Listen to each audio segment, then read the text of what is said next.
because really most things are based upon trying to accomplish something, and most things are based upon business. And in business, if you want to make 6 figures or more or 7 figures, you have to figure out how to think and what to do and so on and so forth. It's now flashing in my phone. Anyway, so the 3 Ds in the 6-figure mindset to be successful, the first one is direction. Now this may seem very simple, but the reality is the focused direction of going in the right way determines whether you get where you should be versus quickly getting where you shouldn't be. So if you run up a ladder very quickly and it's on the wrong wall, you end up in the wrong place, which is a simple way to explain, or I guess get a mental picture of how you need to figure out what direction to go in. So most people, when they're figuring out what they want to do, they start from emotion. And more often than not, it's bad emotion. You're in a horrible place, you're in a bad state of mind, things aren't going well in life, your significant other just dumped you, you don't have a lot of money, you just got in a car wreck, you got notice that you're, whatever bad happened. So now based on this all negative emotion, you're thinking of what direction you're going to change your life in. You're thinking about how you're going to adopt a new way of doing whatever you're doing. And the problem is when you base it upon emotion first, especially bad emotion, then the direction you pick to go in is normally the wrong direction, or certainly not the best possible direction for yourself. I'll give you a perfect example. A guy came to train with me on a new client that we're starting in 1999. And he was going to start selling telecommunications for this new client. They were called ACC, which is a company that was purchased by AT&T. He came to train with me. He came for about 3 or 4 weeks, and then he wanted to go open up in San Antonio, Texas. Now, my advice to him was go to Dallas, Texas. For whatever reason, the rate cards at that time were different in Dallas than in San Antonio. In Dallas, we were very competitive. We had a great rate, we beat the competition, everything looked good. San Antonio, we weren't as competitive, but he was committed to going to San Antonio. And the reason of his commitment to San Antonio had nothing to do with business, it was just warmer, had better winters. So he wanted to go to San Antonio. And he went to San Antonio for 8 weeks. 8 weeks later, he was out of business. No longer did he have a company to run. Nobody made any money, he couldn't make any money, he didn't try to make money, and he was out of business. He then spent the next year in my office out doing cold call, direct sales, B2B, on that same client, because he could never build a team, because he always thought from emotion. He didn't do what made sense first. And this is what we have to learn how to do. So I can tell you I've met a lot of people. I've been in Atlanta for 26 years. I've met a lot of people who moved here because of a boy or a girl or whomever or whatever. And we do all these things that are emotional. We're human. We're supposed to make mistakes. We're supposed to have emotion involved in our life. But when we're basing our life decisions based upon things that don't make any sense, they're just purely emotion based, then the results that we're going to get are a crapshoot at best, because you haven't solidified a direction. So how do you solidify a direction? First of all, you got to really sit down, clear your mind, clear yourself of the emotions, negative or otherwise, and figure out what direction you want to go in your life and why. And then I recommend getting some outside counsel. Somebody you trust, somebody who's made good decisions, preferably somebody who's in a position that you would like to be in. So if you want to be in a position where you're making 6 figures or $250,000 a year or more, do you take advice from somebody who's making minimum wage? I wouldn't. I know, my mom, who's a great influence on me growing up. I love her, obviously she's my mom. But my mother never made $10 an hour. So I can honestly tell you I did not go to her for life and business decisions because she wasn't able to make them. That just wasn't her forte, it just wasn't her thing. It's not that she's a bad person, she was a great person. But she doesn't understand how to think and do what it takes to excel in business, and that's the counsel that I needed. So I went and sought counsel of people who were doing what I wanted to do the way I wanted to do it, at the level I wanted to do it and beyond. So that's what I recommend. No matter what you're doing, no matter what it is, if you want to figure out the direction to go in, seek the counsel of people who are actively doing what you want to do, or at least have done it. Not people who are complaining, down in the dumps, don't accomplish, are telling you what you should do, but they don't do anything. And it doesn't matter if they're relatives and whatnot. A lot of my relatives have given me the worst advice ever. Fortunately, I didn't take it. So even people who care about you can give you bad advice. And it's not necessarily somebody just being sincere means that their advice is accurate. So I really recommend people take counsel from people who are in the direction or are already in the place that they would like to put the direction towards. The second D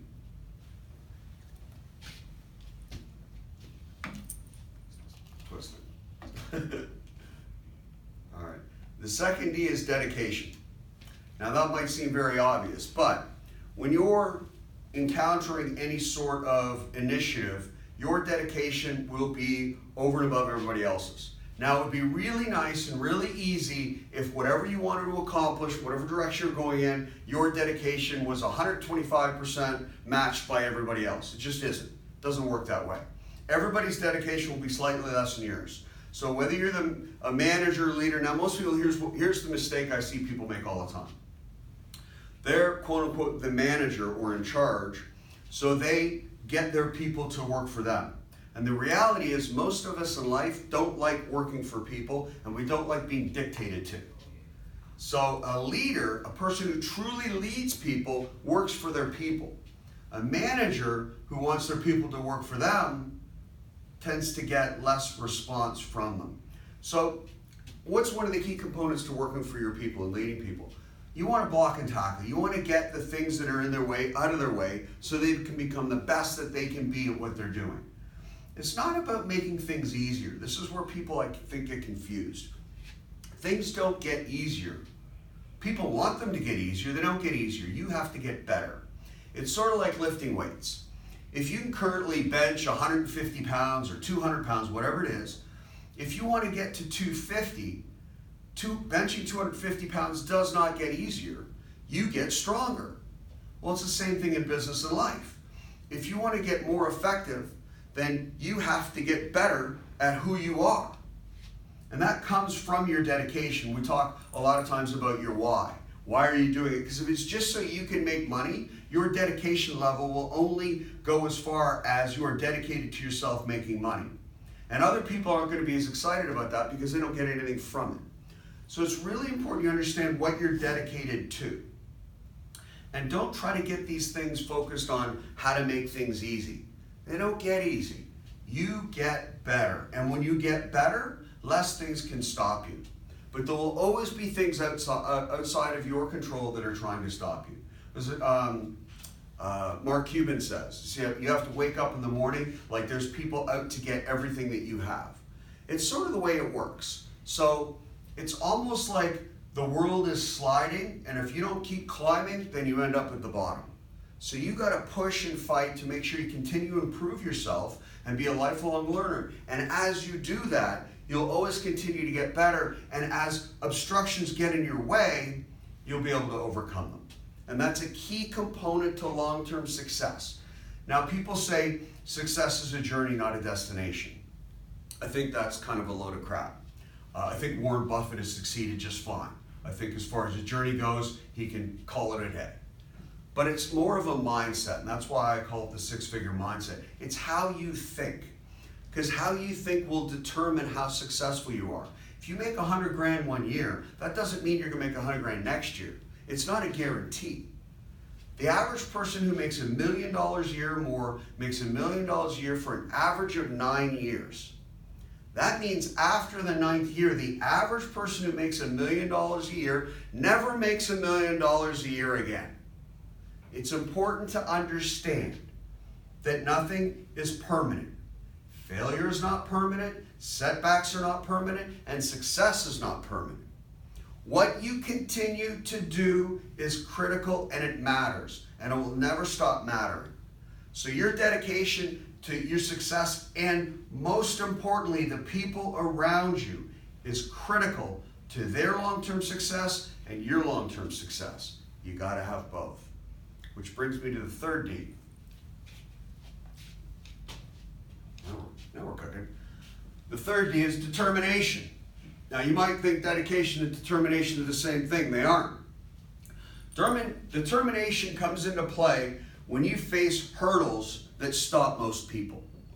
Now, at no point in any business career or any career of any kind has there ever been a person become incredibly successful and face zero hurdles. There are zero people who ever succeeded this way. The number is none. Nada. Zip, zero, nothing. Never gonna happen. And be thankful it won't happen, because then when you become successful, you're not surrounded by a bunch of idiots who got lucky. Now, are there people who have money who did nothing? Absolutely. Look at the royal family. They all did nothing. They don't have to do anything. When you're born, you were $300 million. That's not successful. That's just money. If you're, in the Walmart family, man, Sam did you good. You never even met the guy and you got money. That doesn't mean you're successful. And if you're like me and a lot of us, we weren't given that kind of start, so you got to figure out how to get there. So that's what this is all about. Determination comes into play. Because the determined people, the people who are just straight up unreasonable, they get things done no matter what. And you got to be one of those people. So you're going to come to a place where you feel like there's an unbeatable force, that you're absolutely stuck and stopped. And that's as real as you believe it is. I'm going to give you a couple examples.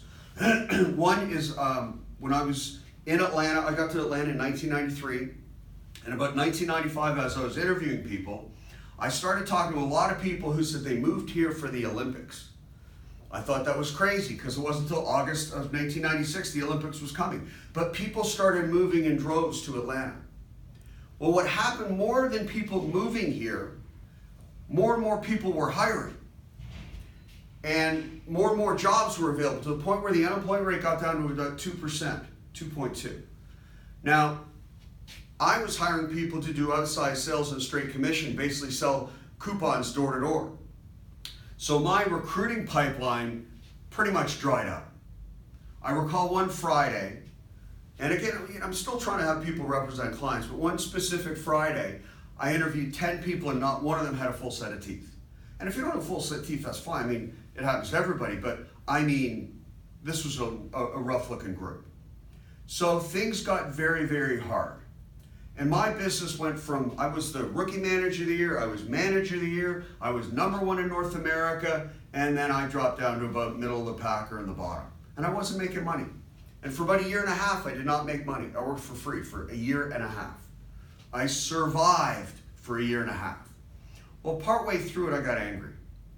I got really angry at me, because I started feeling weak. I started feeling that I accepted weakness.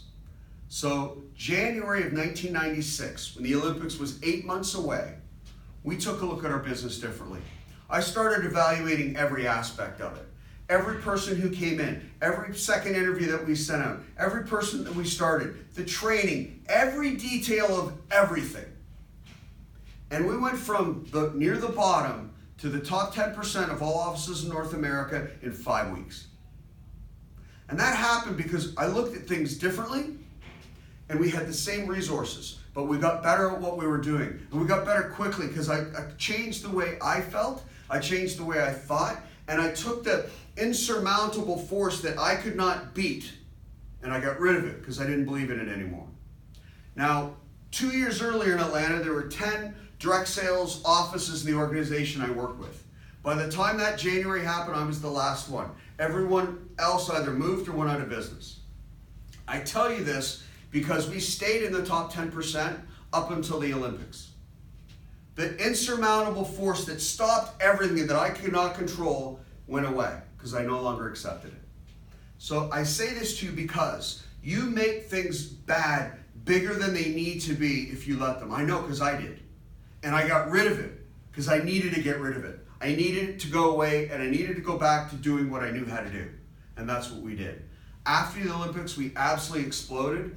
And I credit that 18-month period of agony to my ability to make 7 figures and beyond after that. If I did not go through that period of time, I do not think I would understand what I need to do today to do 7 figures and beyond. I just don't think I'd know how to do it. That was my education. I don't want to do it again. It was a terrible education. It was very painful. It was hard to go through. But it taught me what I needed to do to excel in any circumstances. I'll give you another story. And this is less personal, but it's great. Lear Jets was started by, not Ken Lear, but the guy, I don't even know the guy's first name, but his name was Lear, Mr. Lear. And he had 39 private planes in the air when the terrible thing happened and one of them crashed. So he went around to everybody who owned one of his jets. He didn't sweep it under the carpet. He didn't try to hide it. He went to them and he grounded every one of their planes. And then he spent 2 years with every one of his planes grounded. No sales, no plane went in the air. He studied what happened. He studied to figure out what could have possibly happened. Why did this plane crash? And after 2 years, he figured it out, or at least he thought. He was certain this was the problem. He was certain whatever occurred, this was what happened. This is why the plane crashed. But there's only one way to be absolutely certain, and that is to recreate the exact situation. So he did. He took up a plane. The only Learjet that had been in the air for 2 years, he took it up by himself. Because he couldn't have anybody with him, because what if he couldn't fix it in the air? He recreated the circumstance that he believed happened. And he was right. The plane failed. So while in the air, in the process of crashing, he then fixed the problem and landed the plane, fixed all the other planes that he had already sold, fixed the problem for every plane going forward. And I can tell you, if there's ever a day that I buy a private plane, I will buy a Learjet. I will not buy any other plane, because that's the level of determination that I want to fly on. That's the level of dedication I can get behind. And that's a way of thinking that makes people wealthy. And we get confused. We get to the point where we think we're going to get something by being successful. The reality is you give more than you get. I think Steve Jobs gave more to the world than he got. He made billions of dollars. But we got iPhones and iPads and frickin' all kinds of stuff. Bill Gates was the wealthiest man in the world and still would be the wealthiest man in the world if he didn't give away so much money. But we all got personal computers. You know, every home in America practically has a computer. At least one, if not many. So who got more? He got a lot of money. We all got Xboxes and all kinds of craziness. So it's what you give. It's when you create something or have something that's bigger than just yourself or what you're going to personally make. That's when you really have something that you're working with. So that's when you know you're going the right direction. That's, you know, when you can apply a lot of dedication to it and you can be determined. You can